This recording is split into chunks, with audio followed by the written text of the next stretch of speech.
after I did the interview, I got the offer to move to the next step of the job process. They basically said like we want to.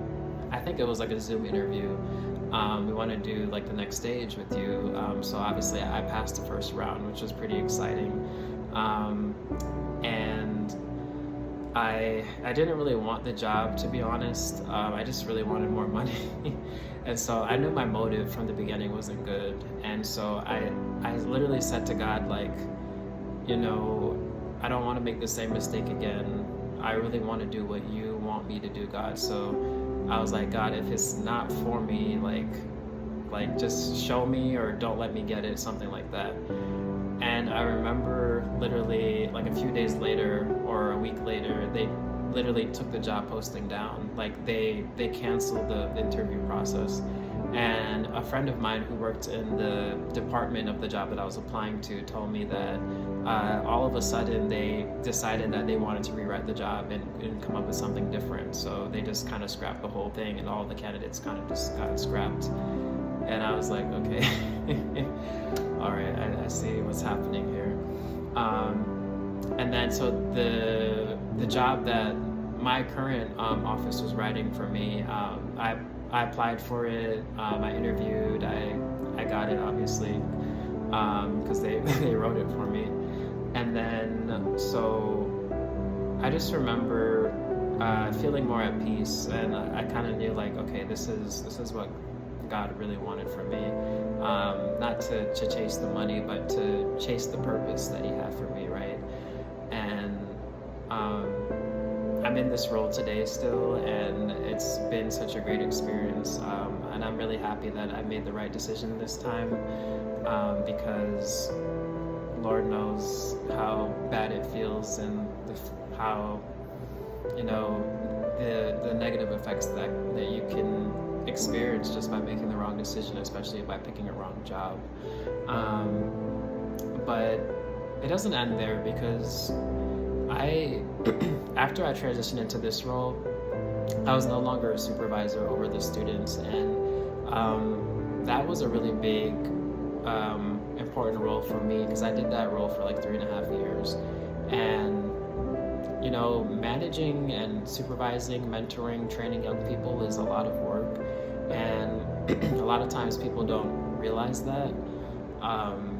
They just think like being a supervisor is just telling people what to do, but you really have to check in with people. You have to build relationships with people. You have to know what's going on in their lives. You have to actually care about them and want to see them grow and thrive and be all that they can be, and make sure that their skills are being utilized to the best of, you know, that they can be in the office. So it was hard to walk away, and the students are really sad that I left. Not left, but that I left that role. I was still in the office. And I just remember like the higher ups in the office, like they really didn't understand the importance of what it meant to supervise the students.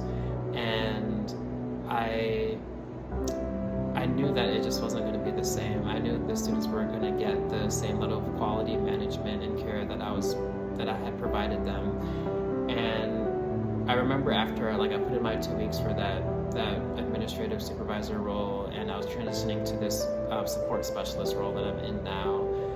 That weekend, after I kind of transitioned to the new role, I was reading the Bible, and there was an interesting, I was in Ecclesiastes. I'm just going to read a short part of it. But it just so happened that I was reading this as I was transitioning roles. And it's Ecclesiastes chapter 2. I'm just going to read verses 17 through 26. So it says, "Therefore I hated life, because the work that was done under the sun was distressing to me, for all is vanity and grasping for the wind. Then I hated all my labor in which I had toiled under the sun, because I must leave it to the man who will come after me. And who knows whether he will be wise or a fool, yet he will rule over all my labor in which I toiled, and in which I have shown myself wise under the sun. This also is vanity." Therefore I turned my heart and despaired of all labor in which I had toiled under the sun. For there is a man whose labor is with wisdom, knowledge, and skill, yet he must leave his heritage to a man who has not labored for it. This also is vanity and a great evil. For what has man for all his labor, and for me striving for of his heart with which he has toiled under the sun? For all his days are sorrowful, and his work burdensome. Even in the night his heart takes no rest. This also is vanity. Nothing is better for a man than he should eat and drink, and that his soul should enjoy good in his labor. This also I saw was the hand of God. For who can eat or who can have enjoyment more than I? For God gives wisdom and knowledge and joy to a man who is good in his sight, but to sinner he gives the work of gathering and collecting, that he may give him who is good before God. This also is vanity and grasping for the wind. So obviously that wasn't a coincidence when I stumbled on that. That was God directly speaking to me. Just literally like the acknowledgement of kind of the sorrow of leaving a job that you're really passionate about, that you poured so much of your heart and soul into, and then knowing that the next person who's going to come along is basically gonna mess it up, right? And not really do a good job. And actually that's what happened. The manager that came after me did not treat the students well. She was very rude and just always nitpicking at them, basically the opposite of me. And it was hard to watch that. It was hard to sit on the sidelines and watch someone basically kind of destroy an environment, a system that you created, and not give the support and love and care to the people that you've been building up for years. It was hard. It was really hard to see that.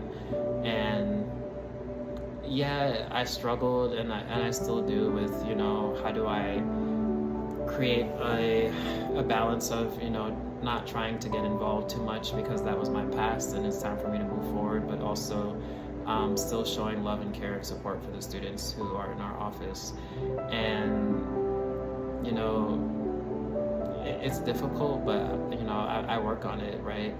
And the thing is, even though I'm not the supervisor of those students, I still talk to them, right? I still have a relationship with them, and a lot of them have shown or have told me like how much they appreciate me still being in the office, and how happy they were that I wasn't leaving the office even though I left the role of supervising them.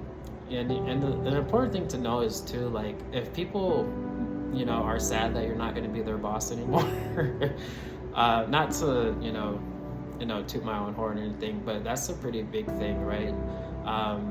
Because usually people don't like their bosses and they can't wait for them to leave. They throw a party. So that really was really humbling for me, that God really used me to touch the lives of so many people, and that my presence was such an impact for them. But I remember a student said to me that her and maybe a lot of them would have quit if I had left, they would have left. She told me like it wouldn't have been the same without me. I remember a student that I had hired a couple of weeks before I left the role. He was only working for me for a few weeks and said that like he's happy that I didn't leave them. And I'm like, you've only been working with me for a couple of weeks, like you don't even know me. And he was like, yeah, but I can tell that there's something different about you. I can tell that that you care about us. And those are words that I'm never going to take lightly, right? It just shows me how much God can use you in your workplace, in any environment, any community that you're a part of. So never downplay your impact that you have on people.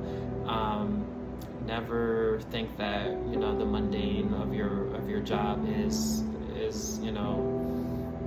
just what it is. People are watching you, and you do impact people, right? And and God can use you in any place, as long as you continue to consult Him. He can continue to do amazing things.